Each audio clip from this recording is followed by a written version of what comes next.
Beauvais stated that DOJ would need to consider telling the courts "fuck you" and ignoring any such court order.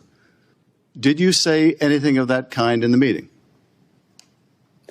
Senator, I have no recollection of saying anything of that kind. To the extent I Wouldn't you recall, Mr. Beauvais, if you said or suggested during a meeting with Justice Department lawyers that maybe they should consider telling the court "fuck you"? It seems to me that would be something you'd remember, unless that's the kind of thing you say frequently. Well, I've certainly said things encouraging litigators at the department to fight hard for valid positions that we have to take in defense of our clients. And have you frequently suggested that they say "fuck you" and ignore court orders? Is that also something you frequently do, such you might not remember doing it on this occasion? No, and as I explained, I have never directed. So did you or did you not make those comments during that meeting? Which comments, Senator? You really need me to repeat it? Did you suggest, as Mr. Ruveni wrote, that DOJ would need to consider telling the courts "fuck you" and ignore any such court order? I did not suggest that there would be any need to consider ignoring court orders. At the point of that meeting, there were no court orders to discuss. Well, did you suggest telling the courts "fuck you" in any manner? I don't recall. I don't recall means, yeah, I did. I'm just not comfortable saying that publicly because I'm a coward. That was a heated exchange between Senator Adam Schiff and Donald's lapdog, Emil Beauvais. The heat was only coming from Schiff. Democrats, take note, please. Beauvais, who was Donald's personal attorney and still is, quite frankly, is now Donald's nominee for the Third Circuit Court of Appeals, a very powerful court in this country. And that exchange occurred during Beauvais' confirmation hearing before the Senate Judiciary Committee. With his refusal to answer a direct question, Beauvais looked exactly like what he is, a dangerous operative who does not believe in the rule of law and is serving in the position to which he was appointed simply to do Donald's bidding. Now, you may be asking, how is this not the biggest story in the country right now? Don't get me wrong, there's a lot of competition for that, but this is a huge deal, or should be. How is someone who allegedly told DOJ lawyers to defy the courts being considered for a lifetime seat on the federal bench? Today, I want to break down exactly what's happening inside Donald's Justice Department. So, who exposed all of this? That would be a career DOJ lawyer named Erez Reveni. There are two parts to the story. First, Reveni's firing, then what he revealed afterwards. So let's start with the firing, because as you may know, that has been a frequent occurrence at Donald Trump's DOJ. Lifetime civil servants who have dedicated their careers to serving the American people have been fired, pushed out, reassigned, and demoted. Until recently, Reveni had stayed quiet about his firing from the department, but thanks to new filings from his legal team at the Government Accountability Project, we now know why he was fired and what he saw before he left.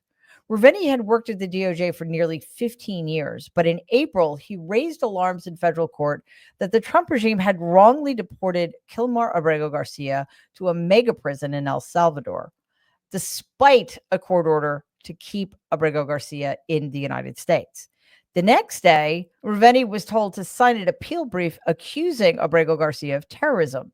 Reveni resisted, arguing that the law does not allow advocates to make new factual claims, which he saw as, quote, contrary to law, frivolous, and untrue, unquote. That led to a final standoff with his supervisor, August Flenche, who told him, quote, he should sign the brief and that he had signed up for the responsibility to do so, unquote.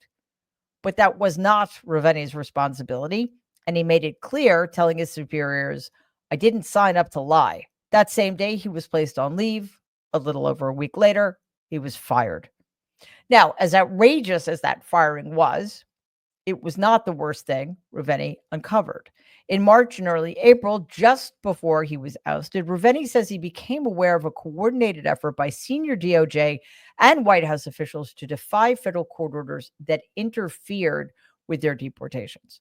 According to a legal filing from Ruveni's legal team at the Government Accountability Project, Donald's Department of Justice planned to obstruct the courts, quote, through lack of candor, deliberate delay, and disinformation, unquote, which sounds like pretty much everything the Trump regime has been doing. since January 20th, 2025.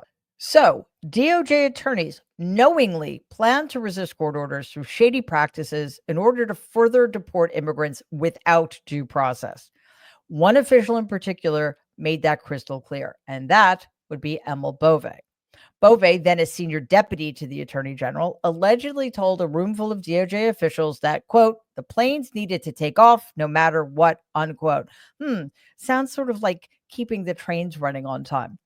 In other words, migrants had to be deported regardless of what the court said.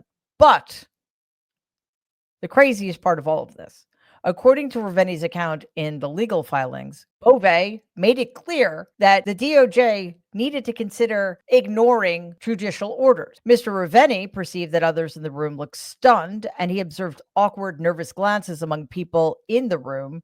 Silence overtook the room, according to him. This was not some random comment by Bove. It was part of a broader strategy that he planned to implement at the DOJ, which wasn't just bending the law. They were openly plotting to subvert it entirely. But now, Emil Bove is set up for a lifetime seat on the federal bench. Attorneys at the DOJ and people in the Trump regime deny all of this, but Raveni came prepared. According to his filing, there's an extensive paper trail, emails, texts, phone records, and meeting notes. At 6:48 p.m., Mr. Raveni sent another email, quote, sorry for all the emails. Last email, the judge specifically ordered us not to remove anyone in the class and to return anyone in the air. In other words, he was making it clear to his colleagues that they were breaking the law by continuing to deport these people in contravention to the judge's orders. This is not coming from some political appointee. Raveni is a conservative career official who had previously defended Trump-era immigration policies. He was recently promoted before the dispute. He was not a saboteur. He was actually a loyalist who had finally discovered a line he would not cross. And that line, it turns out, which is good since he's actually an attorney, was lying to the courts. Raveni's testimony has now exposed just how deep the rot goes at Donald's Department of Justice, so-called, and just how dangerous it would be to give Emil Bove the power of a federal judgeship. As always, the question here is, will Republican members of the Senate finally find a line they will not cross? Please take a second and like and share this video. Be awesome if you could subscribe to the channel. If you're listening to us in podcast form, please follow us and give the show a 5-star rating because it really does help other people find our content. Thanks.